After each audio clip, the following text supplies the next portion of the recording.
So how's the day gone so far? All right, awesome. Thanks so much for your enthusiasm both this morning, and I sat in on a couple of the case discussions, and it was really fun and exciting. I mentioned I was in Ethan Bernstein's at the very end with some of you, and it's always fun to be back in a classroom with the kind of dynamism you get around speaking about a real business problem. And I love the debating I saw going on. It's fun when people disagree, like I said earlier in the panel, as long as we're nice to each other. So for the last part of our program here, we have a very interesting speaker, wonderful lady, Catherine D'Amato, who is leads the Greater Boston Food Bank. And in keeping with our theme about a business with a purpose, we thought it'd be wonderful to hear from her. And at the during her presentation, she's going to talk about something that we'd like you all to get involved with here in the near future. So let me introduce her, and forgive me for reading a bit from a script, because I want to make sure I do you justice on your background and have not committed it to memory, so forgive me for that. So Catherine is the president and CEO of the Greater Boston Food Bank. She's a tireless advocate for the hungry for more than 39 years, and Catherine assumed the leadership of the Greater Boston Food Bank in 1995. During her tenure, she's transformed the organization into a $95 million charitable business. It's quite a large charitable business, and increased distribution from 7.5 million meals a year to more than 51 million healthy meals. She's grown the organization's network to include more than 500 partner food pantries, meal programs, and shelters across 190 cities and towns of eastern Massachusetts. Under Catherine's guidance, the GBFB, that's a real tongue twister. I've tried that one a few times. The GBFB has focused on providing nutritious food for those struggling with hunger and become one of the first food banks in the U.S. to establish a health and research team, making the critical connection between hunger and health. Beyond her role at GBFB, Catherine is the founder of the Hunger to Health Collaboratory, a group of cross-industry stakeholders developing innovative solutions for reducing the health consequences of hunger. And Catherine currently serves on the Board of Trustees of Fidelity Charitable and Eastern Bank, the Board of Directors of the Forsyth Institute, and the Massachusetts Food Association. So please join me in welcoming Catherine to the stage.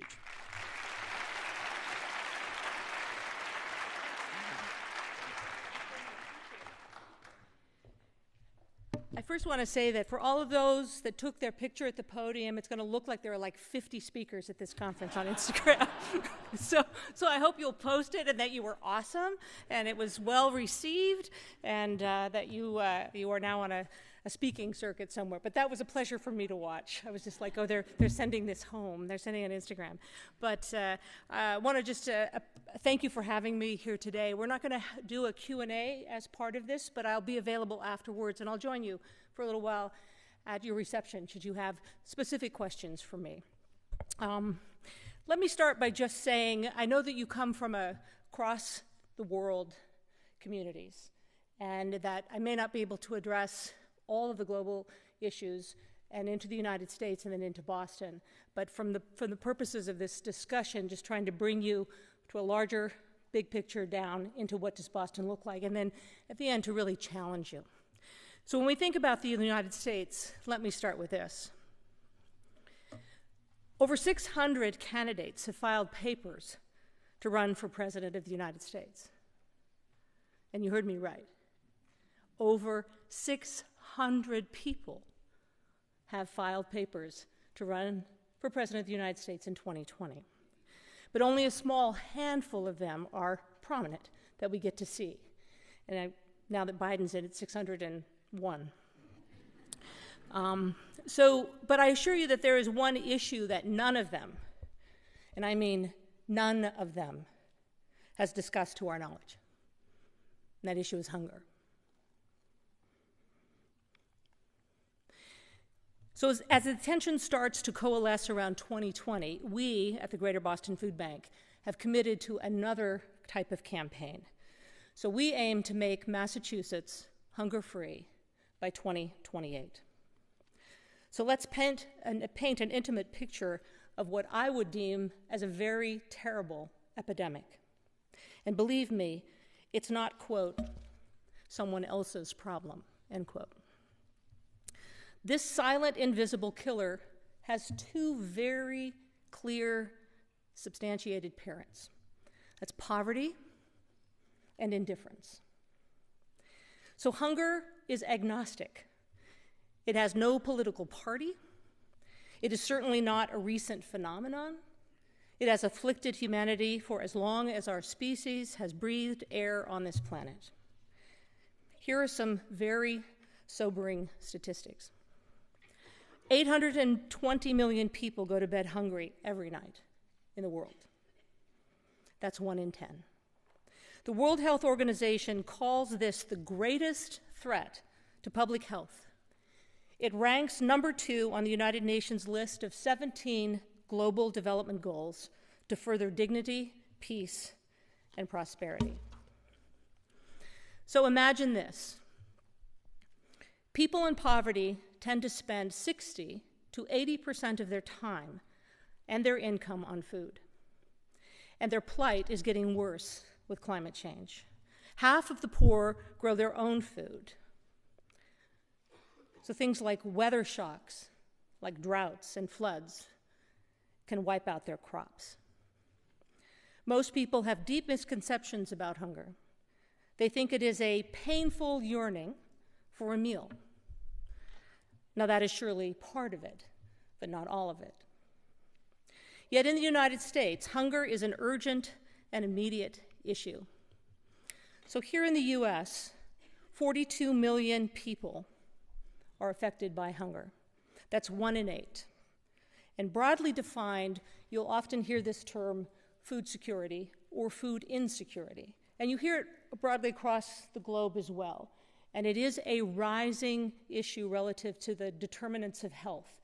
It's what I would call sort of at the bottom of the list, is moving up the pack in terms of, in the United States, things like opioid addiction and housing are getting a lot of attention today, where hunger is still further down, but it's no longer at the bottom. So food insecurity. When we think of it, it's in fact right here in Boston. And in Boston, we're fortunate enough through Children's Health Watch that a diagnostic test was developed called the Hunger Vital Signs. And here's how it works.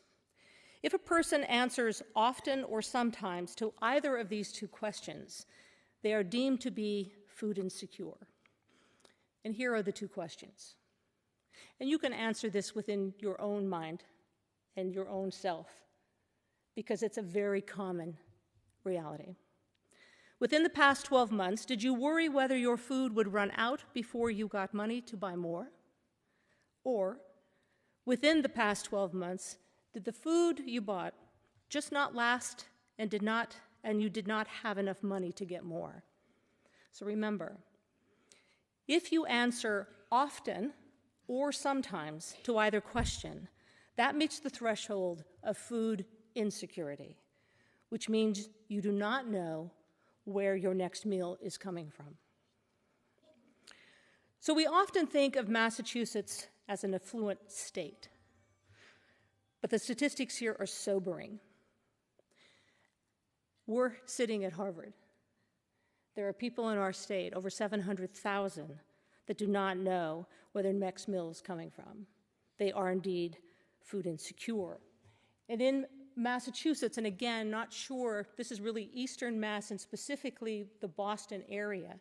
When you think about 2 working parents need $73,000 a year to be able to live in what is called Suffolk County, which is where Boston is. So that's pay your rent or mortgage, put gas in your car, food on the table, clothes on your kids. It's not, I'm going to Disney World or I'm going to Paris. That's not what it is. You can't do it. So it's how you can sustain a living. But in essence, does anybody know what the poverty rate for a family of 4 is in the United States? It's $23,500. So poverty is $23,500 for a family of 4, but livable, sustainable in Boston, you need a little over $73,000.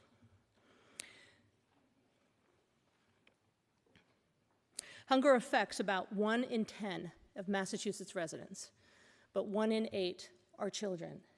And when you look at food insecurity across the United States and all 50 states, Massachusetts sits about the middle. So we're not the best, but we're not the worst. So when you think of kind of the middle, the norm being 1 in 10, then you begin to see how in the United States 1 in 8 is the national average. So it's a very significant problem here for us.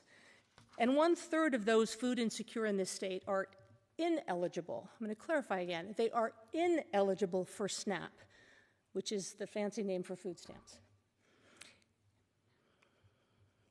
So when you look at where these families have to go get food, whether it's food stamps, they are often not able to meet the needs of their family. They're often finding themselves having to trade off their food dollars for a variety of other items. And I would venture to say this is probably true in other cultures and in other countries, but perhaps in different forms or for different things. But food to me has always been a collateral. It has always been a currency. It is something that you have and or the money to buy it and trade. You'll see here in the United States what is very common is that food money is traded for utilities, rent, mortgage, medical care, transportation, education. And more importantly, childcare is a rising trade-off, especially for women-led households. Do I go to work or do I pay my daycare bill, which is after tax? If you think of it as $1,000 a month, there's $12,000 after tax. Go back to the family of 4 that's in poverty, $23,500. Where are you going to go to get food? What trade are you going to make in order to survive here? So think about food as medicine, because the nightmare that I'm talking about goes far beyond growling stomachs. It is a matter of public health. So therefore, some of these questions about food as medicine needed to be answered. So in Massachusetts, we looked at what was the cost of hunger and food insecurity for our state. Again, middle of the pack, not the worst, not the best. It's $2.4 billion. This is not money from the insurance company, and it's not money from an institution. It's your money. It's the money that people spend staying alive and fighting their food insecurity every day. So very sadly, this situation is entirely avoidable. I'm going to talk a little bit more about that later. But the unnecessary devastation is a vicious cycle. Poor nutrition stunts physical and mental growth for our children. In turn, it causes chronic health problems that makes kids miss meals. So when they grow up, they lack the education for good jobs. And as a result, mothers suffer poor health during pregnancy and give birth to undernourished babies who lack nutrients to thrive. And the cycle continues and continues.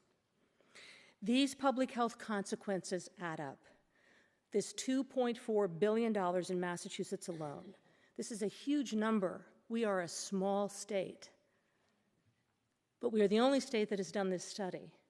So my sense is that we are talking somewhere between $150 to $180 billion nationally. That's a lot of money that can be redirected in a very positive way. When you look at the study, it identifies sections or types. So there's some usual suspects and some unusual ones. So you see $635 million for just general poor health, $520 million for special education. And a lot of that has to do with we're spending now what could have been prevented early on with better nutrition. $220 million for mental health issues, $250 million for type 2 diabetes, and so on and so on. So all told, those dealing with food insecurity have 3 times the odds of developing health problems and 3 times the odds of experiencing depression. I'm just going to repeat it one more time. If you remember nothing else, hunger is a matter of public health. And when we look at these particular issues relative to the costs of health care, to me, it's a catastrophe, one that can be avoided. But I also want to call forward another issue that's rising and very real and poignant that we're sitting on a college campus, and that's the rise of this same crisis on college campuses. No doubt, even here at Harvard, a study done at this university showed that up to half of college students in the US go without meals. And this is linked to lower graduation rates, and as you might expect, the predicament spans the entire spectrum, from the Ivies to the state schools to community colleges. Harvard's own professor, Anthony Jack, from the School of Education, coined terms for two types of low-income undergraduates who are affected. The first is, quote, double disadvantaged, end quote, those who attended poor high schools, and the second term he uses is, quote, privileged poor, end quote, those who go to private or prep schools. Some experience chronic food insecurity, while some occasional. But even at richer universities, lower income students struggle during vacations when dining halls are closed. It happens here too. Imagine having too little to eat or nothing at all. And at Thanksgiving in this land of plenty, your university is closed. And you may not have any place to go. Again, just another rising issue that's occurring. Just get this. Sorry here. We're going to go back one here. My apologies. Too enthusiastic. There we go. So many schools ranging from Bunker Hill Community College in Boston to Columbia University have food pantries. To me, that's very astounding to get a call from a college president and to be asked, Catherine, how do we set up a pantry? How do we use our point system? How do we feed our students? And even a president at one of the local colleges, when I asked him the two food insecurity questions, he said he would have met that threshold as a graduate student. He would have been food insecure. So I suppose I've painted a rather bleak picture of what might call sort of a state of nutrition more than what does hunger look like in America. So let's talk about what we're doing to help. So as I mentioned, we aim to make Massachusetts hunger-free by 2028. Why 2028, you ask? What's magical about 10 years from now? As Harvard's famous graduate JFK said, we do these things not because they are easy, but because they are hard. He was talking about that moonshot, but his words apply directly to the mission before us today. As successful as we have been at the Greater Boston Food Bank, we cannot do this alone. As was noted earlier, I gathered a number of innovative organizations, and you'll see some of their names in a moment. Museum of Science, Stop and Shop, Good Housekeeping, Babson College, HRIA. There's just a number of them that care about this deeply to form a collaboratory, kind of a new word, odd word, a collaborative laboratory, essentially, to look at ways in which we can actually reduce the consequences of hunger.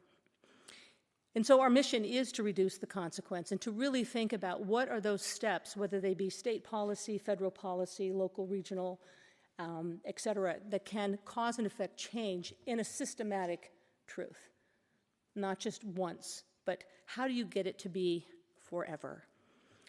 Everyone deserves 3 healthy meals a day. When we think about what does that mean for us, it takes away that insecurity and allows us to do other things. We're not having to trade our food money for our housing or our transportation or education. When you can take hunger literally off the table, it can cause and affect change in some of the most dramatic ways for communities across this country and across the world. So believe it or not, this goal of 3 meals a day, I'm proud to say that for the Greater Boston Food Bank, we're about 80% of the way within the 190 cities and towns we serve. That's huge.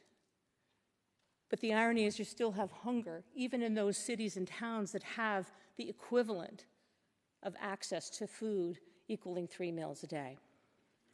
So the last mile to me is one of the most challenging. So do you think we can complete our version of this moonshot in 10 years? I do. And I'm going to challenge you a little bit more in a few minutes. But I want to brag a little bit about the Greater Boston Food Bank, because when we get to the challenge, I want you to see some of the concepts that are real. So I was noting earlier that some people hear the word food bank, it's such an old word, right? It's a priest in a basement giving out canned goods. It's a rabbi at a temple giving out canned goods. It's not. It's not that at all. But it is an old concept. You need food, you go to this place, you get some food, and you feel better and you go home and take care of your family. So think of it more as a charitable business. So the Greater Boston Food Bank is nearly a $100 million charitable business. And I would say when I first started out in food banking in the late 70s, I said we were a charity. And then I would 10 maybe plus years later, I'd say, oh, we're a charity that kind of acts like a business. And today I would tell you we're a charitable business. That all of the pieces of the business are applied to our ability to be efficient and effective and to cause and affect change and to deliver an impact and a result that's long-lasting. The difference is we do it in a way not for profit, but for making sure that the population that we care about is sustained. So we engage a lot of volunteers, and this is true across the country.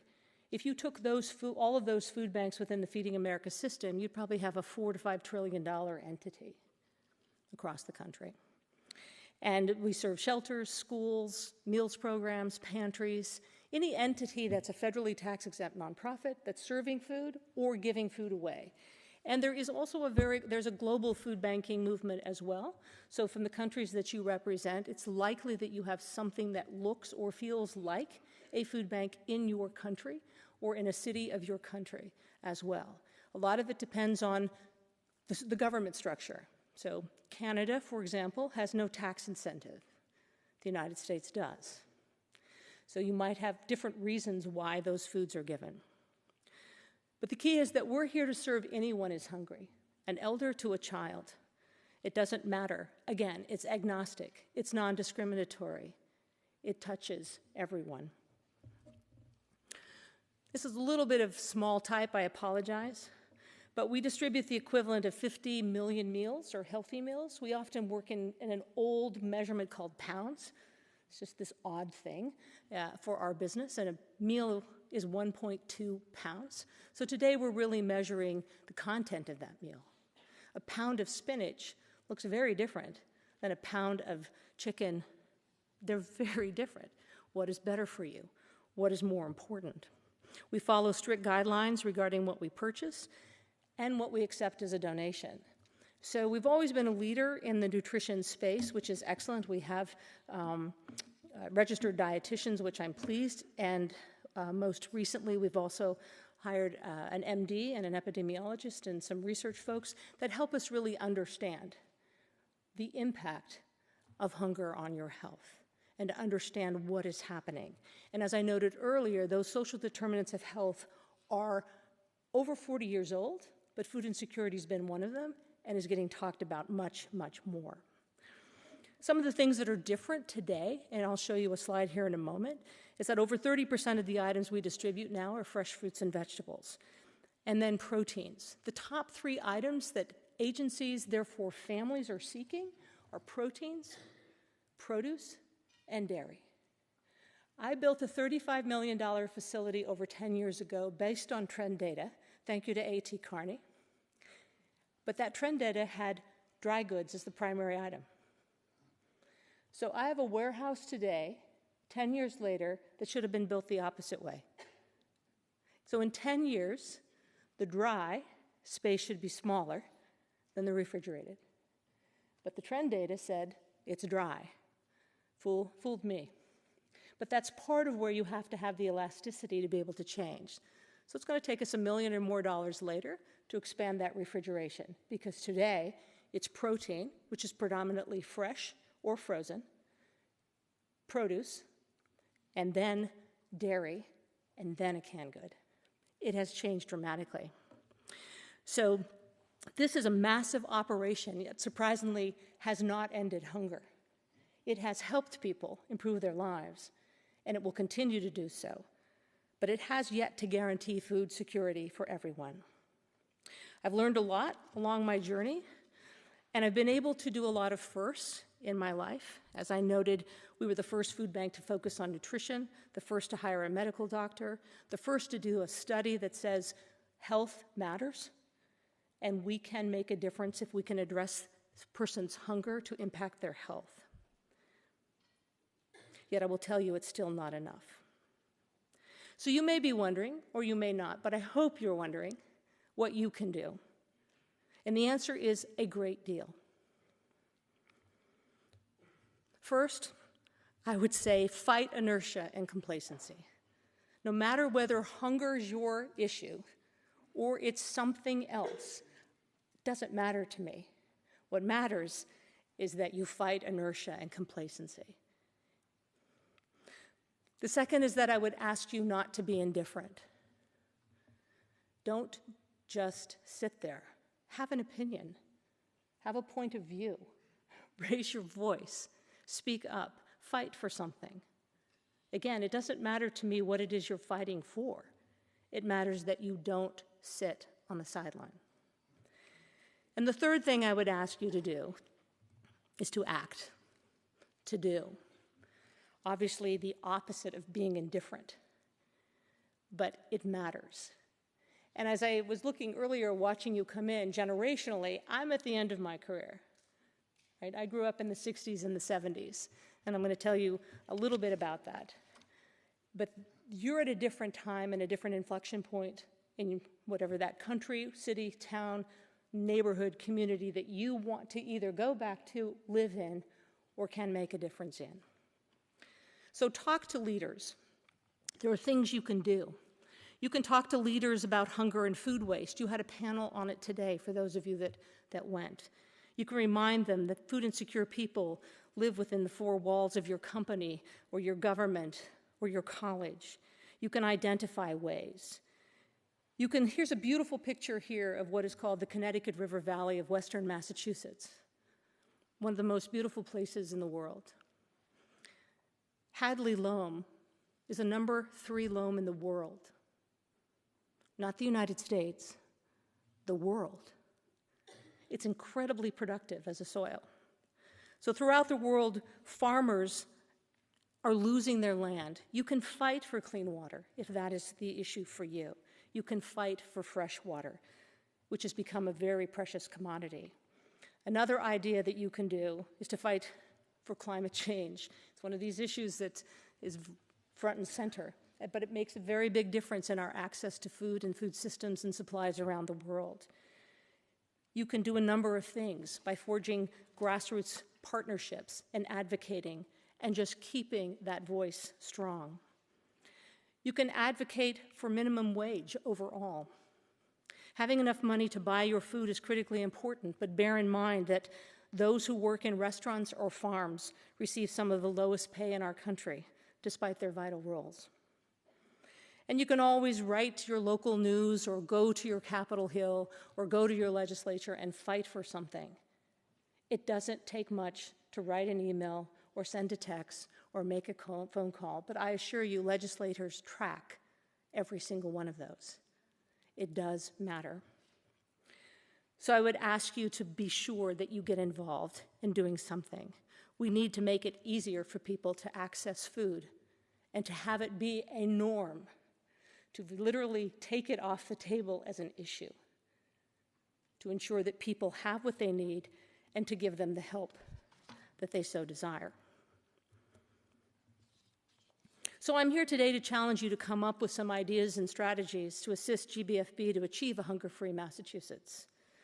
I assure you I'm not going to lose the opportunity of a room full of bright, articulate, capable, smart people, 51 of you who have delivered the speech that I was supposed to do today,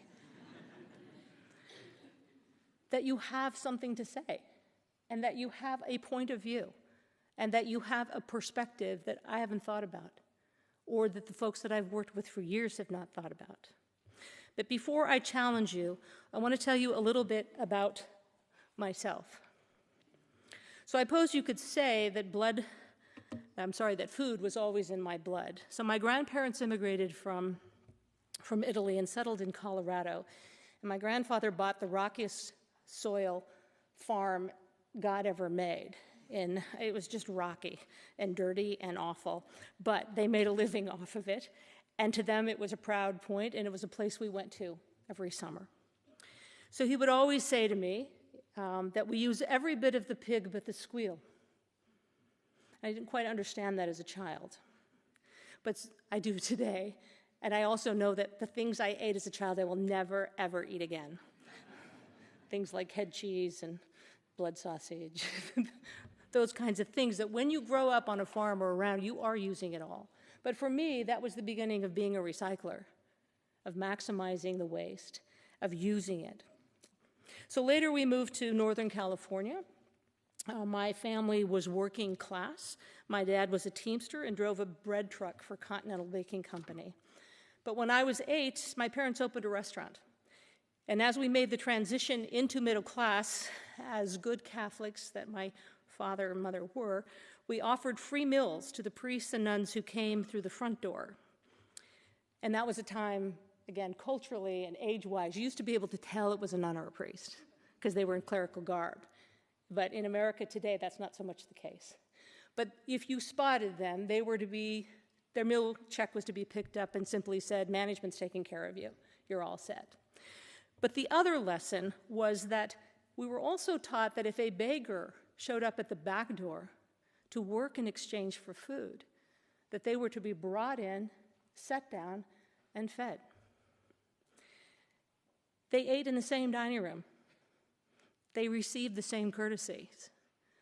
They both were given free food for who they were and what they stood for.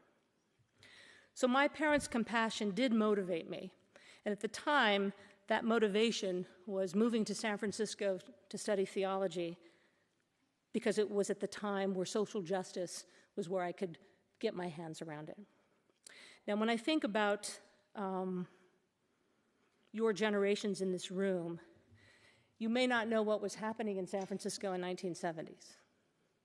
Is anybody, there might be some folks that are in my age group, but maybe not. So the Vietnam War ended in the early 70s, right? You have Patty Hearst being abducted, and the first request for her freedom was to put food into the Mission District. You had the Black Panther Party in Oakland feeding children, over 35,000 children a week, school breakfast, which is the beginning of our school breakfast program in the United States. You have Harvey Milk and Mayor George Moscone assassinated in San Francisco, one as a progressive leader mayor and one as the first openly gay supervisor in America. You have the People's Temple soon followed by that about a year later, where nearly 1,000 people took their lives in Guyana, all based out of the Third Baptist Church in San Francisco. There was a whole lot of things happening. So there was a lot of space and room to think about justice and social justice in particular. But I can't say that I set out to be a food banker. I can say that it just happened. Often in our onboarding at the Greater Boston Food Bank as the CEO, when I sit with folks from the warehouse and every aspect of the job, I always start by saying we have one thing in common. And they're like, what's that? I said, we never grew up to be food bankers. I don't have a degree in it. I never thought about it. It wasn't part of my pathway at all.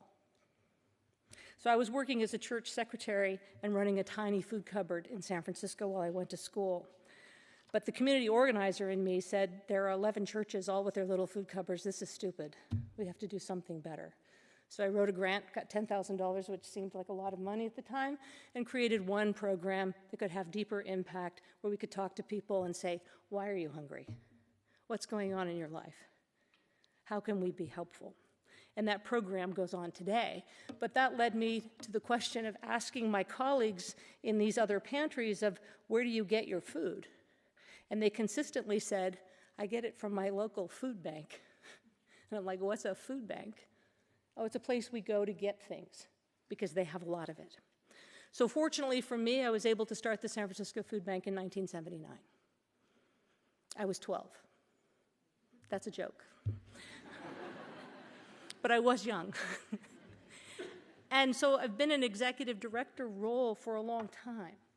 But it's kind of frustrating because you've seen where you've come from, and you see how much food has been generated and given away, how much food is wasted, how much food is captured, and why do we still have this problem? Why does it still happen? So as I am challenging you to develop ideas, I'll just give you a sample. When I was in Western Massachusetts, I'm pleased to say we created the first food bank farm in America. Remember, I told you Hadley loam was the number 3 loam in the world.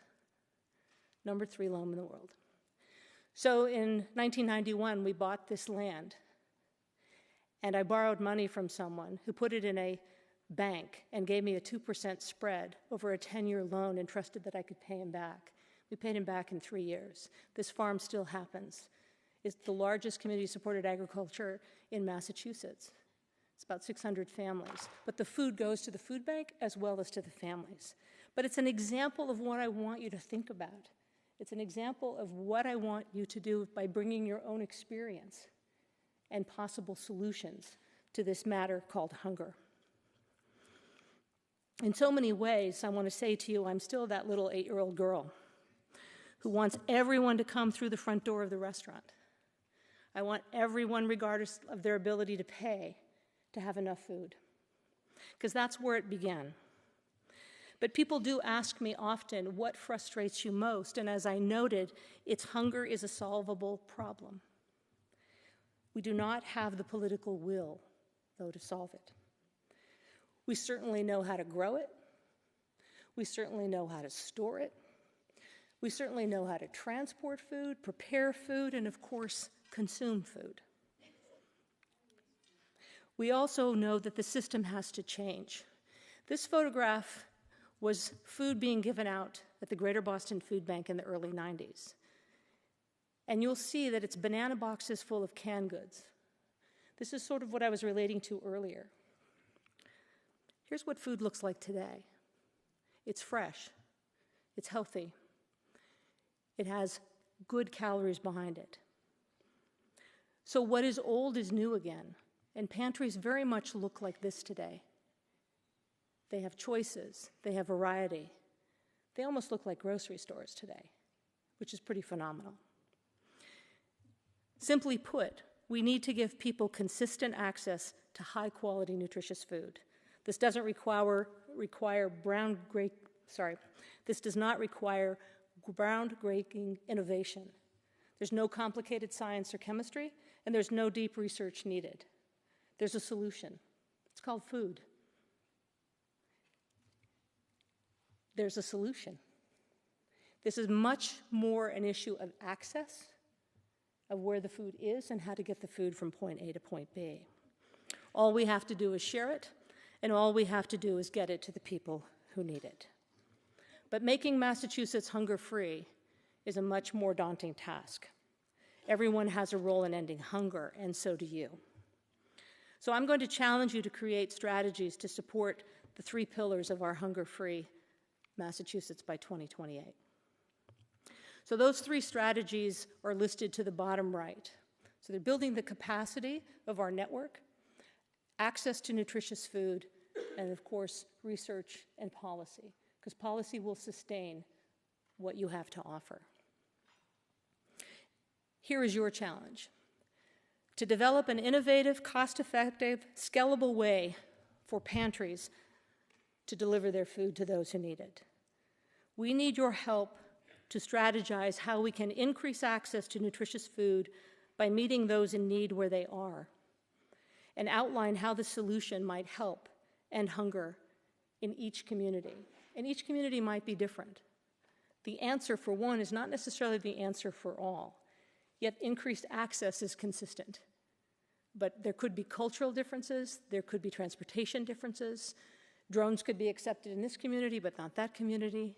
There could be door-to-door delivery. There could be a variety of ways to change. Pantries are old systems. They're very old systems.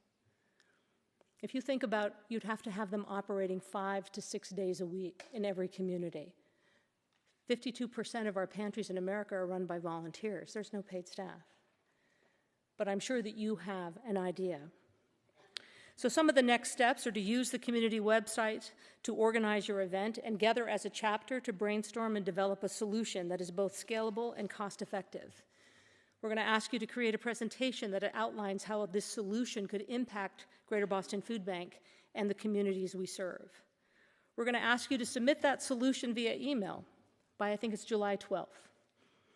And then a select group of chapters will be featured on HBS Online Business Insights blog and have the opportunity to speak directly to executives from GBFB and members of our board and looking at some of those solutions. You have it. You're thinking about something. Food is a collateral and a currency. And I want to just, before I close out, leave you with a truth. Again, my generation, I'm going to tell you today everything that was illegal in the 70s in San Francisco and not good for you. So illegal and not good for you is now legal and good for you. Okay, 40 years later, I ate avocado toast in 1972. I don't know about you. I'm from California. You spread avocado on a 12-grain bread, that was 1972. Kefir, 1973. It's not a new product. It's been around in cultures for years and years and years. It exists. Again, I went through sort of the challenges in the 70s. You know, again, marijuana, the use. I'm driving here, I'm seeing billboards called mj.org. Learn more about how to buy your marijuana. It's awesome, the change. But it changed. So I don't want you to limit yourself in what you might come up with. Maybe it is door-to-door delivery. Maybe it is drones. Maybe it is a virtual pantry. Any of them might work. How do we get healthy food, more food, a consistency of that food to that family in need so that we can take the issue of hunger off the table? So let me close with a story. So a few years ago, I had the opportunity to speak over down the street a little bit at MIT, at the Sloan School for Fellows, the Sloan Fellows. And I said in that speech that I slept well at night because I felt pretty good about what I'd done, and I didn't have any regrets. And a Swiss engineer in the audience later contacted me and said he was haunted by my words because he had not found that meaning in his own life. He wanted something more. So what did he do? He quit his job, he moved to Africa, and he went to work in a community that mattered to him and his family. He is back at work in Switzerland, but he spent a number of years doing something that mattered to him. Today I ask if you are satisfied with what you have done so far, because I ask myself that question every day. So I want to ask you again, and to remember that you not be complacent, that you not be indifferent. And perhaps if I can get this slide right, that would be helpful. There we go. One more. There we go. So I'm going to ask you that you not be complacent, that don't be indifferent, for you to act, to do something. Don't sit on the sidelines. A small gesture, making a phone call to a legislator, sending a text. You can all write a check. That is the easiest thing to do. But that is not what only will cause and effect change. And I need you to think bigger and in more bold ways, and perhaps bring forward to us, especially if you're from other countries or other communities, what has worked or what you have seen, and what might we consider here for Greater Boston.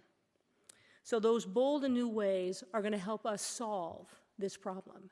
They are going to help us get to a hunger-free Massachusetts. They are going to help us build policies, deliver and get the access to food more consistently, and to build the capacity of those agencies. So I'm asking you to think bold, and I'm asking you to bring forth that strategy. But most importantly, I'm asking you to help me make access of food a right. So join me in making hunger history. Thank you. Thank you so much. You're very welcome. That's awesome. Okay. Don't go anywhere. Okay.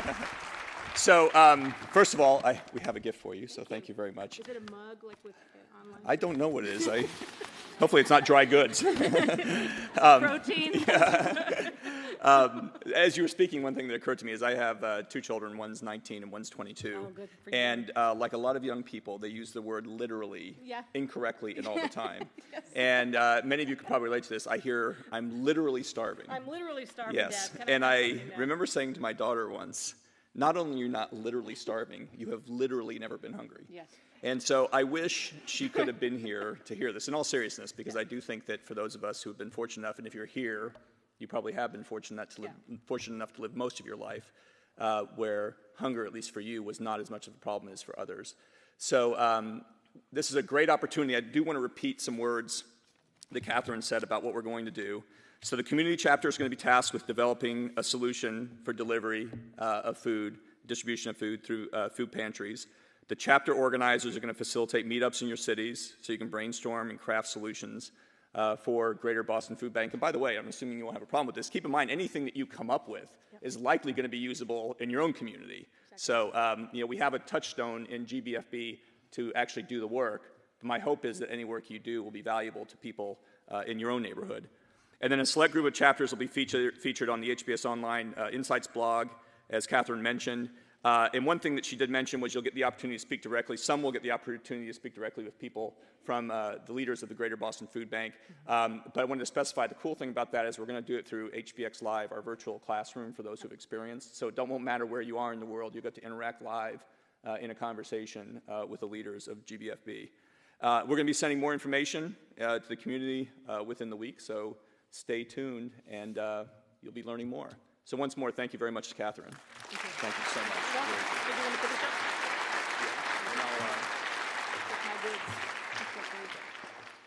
So I want to bring Bharath Anand, Professor Anand, back up to the stage to close things out for us, and then we'll be on our way to refreshments. So it's only you, Bharath, between everybody and a glass of wine. No pressure. Catherine, first of all, just thank you for that inspiring and resonant call to change.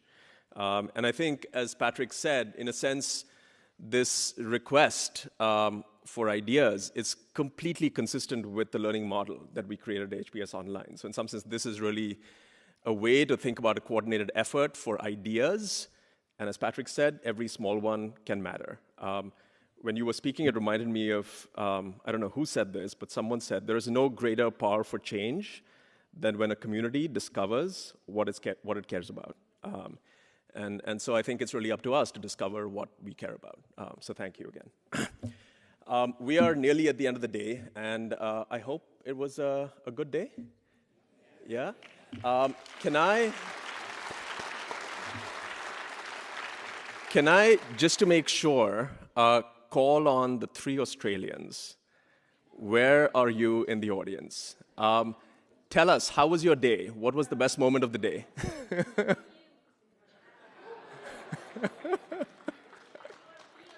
What's that? That we're real. Okay. Thank you. We appreciate it.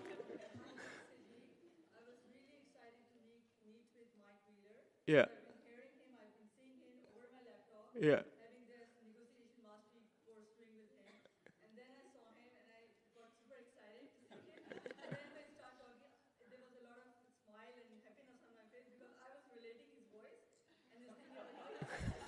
Yeah. Right. Yeah. This is not virtual reality, right? This is who's the third? I think we had a third. Wasn't there a third from Australia? And before I forget, anyone from Canada? No, I'm just kidding. So by the way, we'd love to hear. Yeah, please. What was your moment of the day? Well, I love the whole day, but the class is the most. The class. Great. Yeah. Wonderful. Any others wanted to share with us?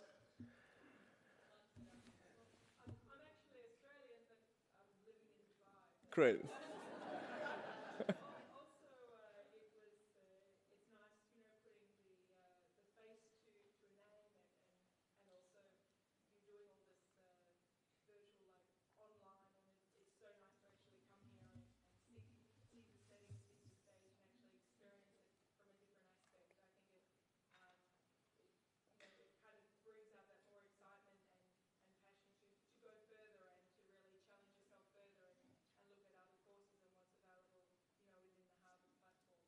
Terrific. Thank you. Thank you so much. So we already have the Middle East covered. Can we have a spokesperson from Latin America tell us? Anyone from Latin America want to share? Where are you folks? Someone? Yeah, please. There you go. Yes. Welcome.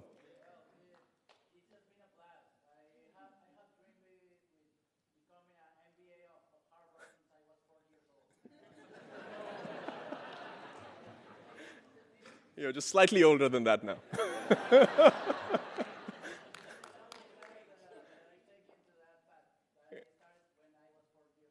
Perfect. Thank you. Thank you. From Europe, anyone from Europe? Can you share with us? Yeah.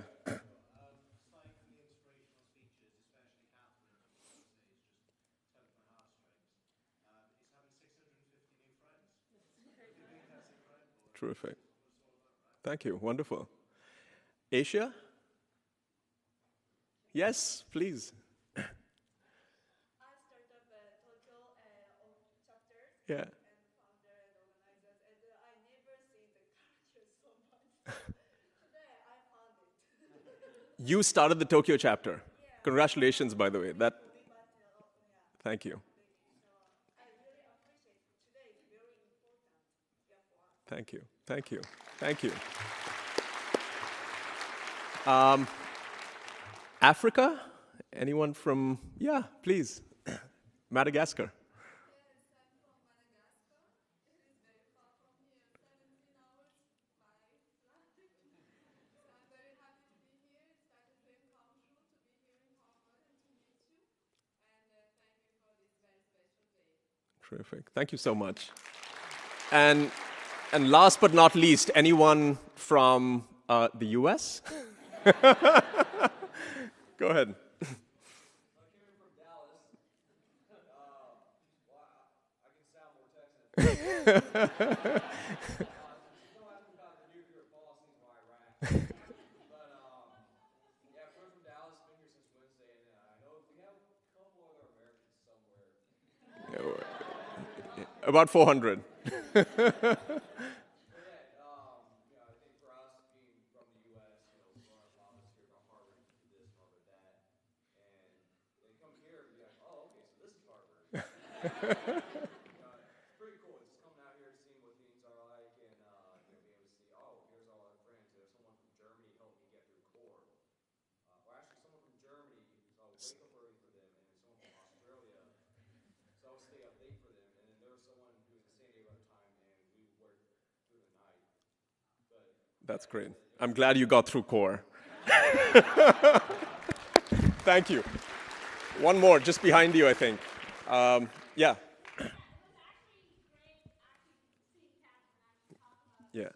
been at the food bank like in northern Massachusetts, so I'm actually really inspired. And I think those case studies that you could actually take back home and Yeah. work on it and come back with it would be great.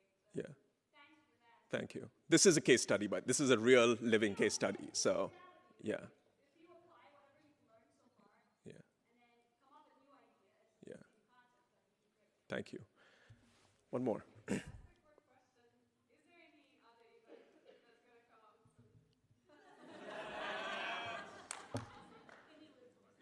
soon? Any other event? Let's discuss that at the reception, okay? By the way, I just want to say one thing.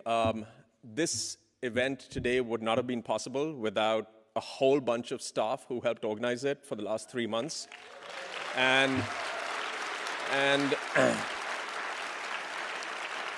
I just, these are the folks who make Harvard Business Online operate, work every single day of the year, right? Every single day. And I just want to invite all the staff members to come down on stage. In particular, if I can recognize Lauren. Where's Lauren? Where's Lauren? Where are you? Come on down. So Lauren, Matt, and Matt. Where are the two Matts? Matt Gavin and Matt Keller. Let's get you down here, please.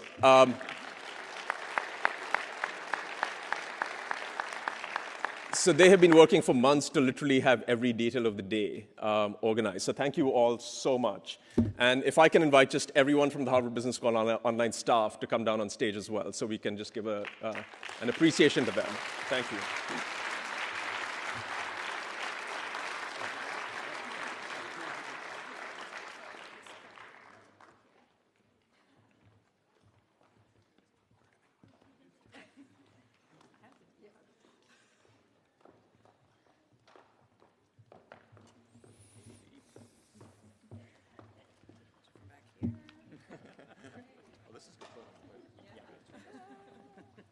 And this is a part of our group, but I just wanted to say a heartfelt thank you to all of you. Thank you. Thank you.